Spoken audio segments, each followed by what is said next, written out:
आपण पाहत आहोत गर्जना महाराष्ट्राची, विश्वासार्ह बातम्यांचे वेगवान प्रसारण। गर्जना महाराष्ट्राची।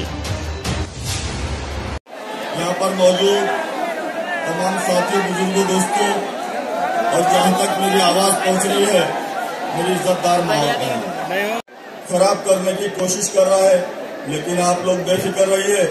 पिछले 5 सालों से उसकी ये नापाक कोशिश है। अल्हम्दुलिल्लाह आप लोगों के साथ से, आप लोगों की मदद से हमने हर जगह उसको नाकाम किया और आगे भी इंशाअल्लाह नाकाम करते रहेंगे। उसके बाद जो दूसरा उम्मीदवार है अनिल गोटे, अभी उसके कुछ दलाल आ रहे हैं और आप लोगों को बोलते हैं कि बोले वो बोचरा, बोले वो सेकुलर है, बोले वो अनिल गोटे बोले सेकुलर है। आप लोगों से पूछना चाहूंगा साथियों, ये जो अनिल गोटे इसमें मशाल लेकर आया, उद्धव ठाकरे की मशाल, वो उद्धव ठाकरे जो ऐलानिया ये बोलता है, जो फखरिया ये बोलता है कि बाबरी मस्जिद को हमने शहीद किया। आप लोगों का जमीर गवारा करेगा कि आप उसको उम्मीदवार को वोट कहना होंगे, लेकिन हमारे मजलिस के शेर ने वहां पर ये कहा कि अगर हमको शहीद भी कर दिया जाए तो हम लोग ये कुफरिया कलमात नहीं बोलेंगे। और उसी इजलास की बात आप लोग 2 मिनट सुन लीजिए। बोलूंगा इंशाअल्लाह भी बोलूंगा। उसी इजलास में ये जो समाजवादी का नाम निहाद सेकुलर लीडर अबू आसिम ये बोलता है कि मैं बहुत 30 मार का हूं। एक मर्तबा उसने सिर्फ हिंदी में शपथ लिया, सिर्फ हिंदी में शपथ लेने की वजह से उसको वहां के आमदारों ने बहुत बुरी तरह से मारा, बहुत बुरी तरह से पीटा। तो ये फर्क होता है शेरों में और चोरों में। हाथ को कमजोर करना है। मैं जानना चाहता हूं और मुझे यकीन है कि धूलिया की आवाम जो 5 साल में फारूक शाह ने डेवलपमेंट के काम करवाए, अब बीजेपी के उम्मीदवार के बारे में मुझे कोई बता रहे थे कि वो ये पुकार कर कह रहा है कि मैं मस्जिदों को ऐसा कर दूंगा। वो पुकार कर कह रहा है कि मुझे इनके वोट की जरूरत नहीं है।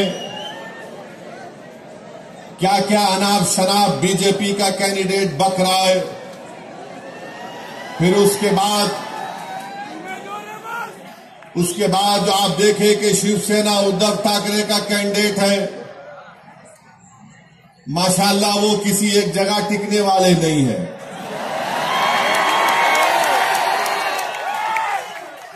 कभी कांग्रेस में भी थे वो, हाँ? राष्ट्रवादी कांग्रेस में भी थे, फिर बीजेपी में भी गए। अब उनको नजर आया कि उद्धव ठाकरे को पकड़ लूंगा, वहां पकड़ लिए। ये पहले भी 3 मर्तबा 2 मर्तबा के एमएलए थे। मैं बीजेपी और उद्धव ठाकरे की पार्टी के कैंडिडेट से हम जानना चाहते हैं कि तुम सिर्फ मुसलमानों से, सेकुलरिज्म से नफरत करते हो। बताओ धूलिया के लिए तुम्हारा क्या प्रोग्राम है? तुम धूलिया में क्या करना चाहते हो? तो दोनों के पास कोई प्रोग्राम नहीं है। दोनों यही चाहते हैं कि कुछ भी हो जाए, फारूक शाह दोबारा कामयाब ना हो। इनको एक ही चीज, रातों की नींद इनको हराम कर दी कि 5 साल में फारूक शाह ने कैसे इतने करोड़ रुपए के काम मंजूर करवा कर लाया। जो काम आज उद्धव ठाकरे का जो उम्मीदवार है वो 3 मर्तबा का आमदार है, मगर वो कुछ काम नहीं कराया।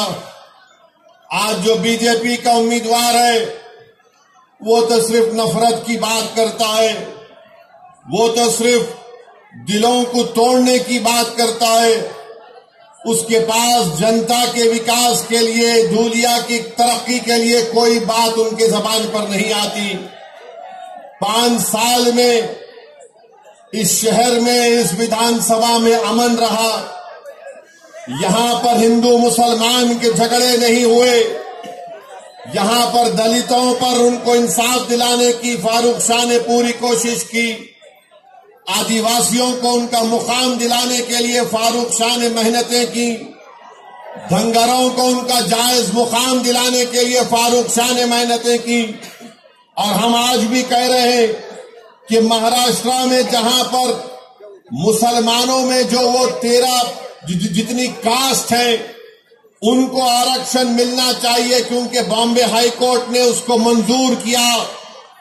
हम वहीं पर कहते हैं कि हमारे मराठा भाई बहनों को भी आरक्षण मिलना चाहिए, हम उसके खिलाफ नहीं है।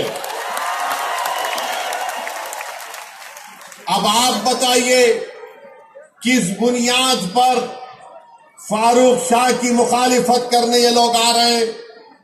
मैं आपको बताना चाहूंगा मेरे अजीज दोस्तों और बुजुर्गों, फारूक शाह ने सिर्फ मुसलमानों का काम नहीं किया, फारूक शाह ने मुसलमानों का काम किया, हिंदू भाई बहनों का भी काम किया, दलितों का भी काम किया, हमारे बौद्ध मजहब के मानने वालों का काम किया, कोली बरादरी का काम किया, धंगर बरादरी का काम किया। ये काम मराठाओं के लिए फारूक शाह ने काम किया। मगर बीजेपी और शिवसेना के पास एक ही फार्मूला है, बस गाली दो तो ओवैसी को और फारूक शाह को गाली दो और उन दोनों के नाम पर वोट हासिल करो। अरे तुम कब तक मेरा नाम लेकर, तुम कब तक फारूक शाह का नाम लेकर वोट लोगे? तुम्हारी पार्टी में कोई नजर नहीं आ रहा तुम लोगों को? नहीं, खाली ओवैसी को गाली दो, फारूक शाह को गाली दो, जितना गाली देना है गाली दो। मगर धूलिया की जनता ने देख लिया कि फारूक शाह ने जो काम किया वो काम धूलिया की तारीख में कोई विधायक, कोई आमदार नहीं किया था, सबका काम किया। या सूचना नक्की कळवा। बातम्या व जाहिरातींसाठी संपर्क करा। आपल्या चॅनलला लाईक करा, सबस्क्राईब करा।